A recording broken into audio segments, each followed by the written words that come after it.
Yemək içməkdən çəkinmək lazımdır, hətta az da olsa belə.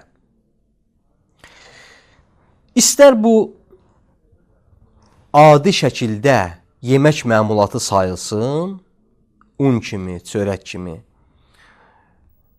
su kimi və ya xeyr, qeyri-adi olsun, toz kimi.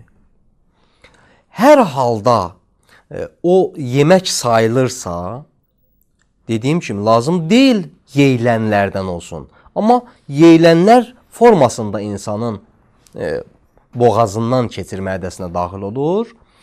Bu orucu batil edir. Dediyim kimi yemək içmək istər az olsun, istər çox fərq etmir. Adi yeyilənlərdən olsun və ya qeyri yeyilənlərdən, yeyilməyənlərdən, toz kimi dedik. Bunlar orucu batil edəcəkdir. Azlığı hətta o qədərdir ki, buyururlar, əgər dərzi o sapı iynəyə keçirmək üçün ağız suyundan istifadə edir, ki, məxsusən əlbəttə qədimdə bu yoldan çox istifadə edilmişlər və çox maraqlıdır ki, kitablarda da bu misal görünür. Bunu ikinci dəfə o ağzının suyu o sapda varsa, ikinci dəfə ağzına daxil edib udarsa, buyururlar, orucu batil edər. Bu şərtlə ki, ağız suyu ilə birlikdə qatışıb aradan getməsin. Əgər qatışıb aradan gedərsə, buyururlar, eyb yoxdur. Və ya bugünkü bariz nümunə olan başqa bir misal vuraq. Dişi fırçalamaq. Bəzən sual da verirlər ki, dişi fırçalamaq orucluq zamanı caizdirmi? Bəli, heç işğalı yoxdur, heç bir eybi yoxdur. Sadəcə olaraq bunların biz yollarını bilməliyik.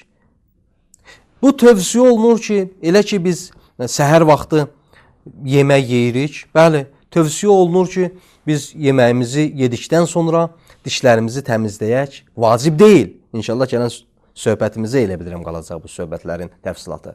Amma yaxşıdır çətinlik çəkməmək üçün dişlərimizi fırçalayaq ki, günüz rahat olaq. Amma eyni zamanda bu vacib deyil və günüz də eləyə bilərik fırçalayaq. Amma hökmünü bilməliyik. Əgər fırçalayırıqsa, o fırçanı ağzımızdan xaric edəndən sonra ağzımızın suyu təbii o fırçadadır. İkinci dəfə daxil etməməliyik ki, çünki onu udarıq və orucumuzu batil edər. Əlbəttə, daxil etməyin ikinci dəfə eybi yoxdur. Amma lazımdır ki, bunu biz qırağa tökək. Mən söhbətimizin axırı olduğu üçün bunu da deyim. Bəzən görürsən ki, ağzı yaxlamaq üçün suallar olunur. Ya bu fırçanın barəsində fırçaladıqdan sonra nə cür ağzımızı yuyaq? Elə yuyuruq ağzımızdan, misal üçün bir sərinlik, elə bil əlavə bir su.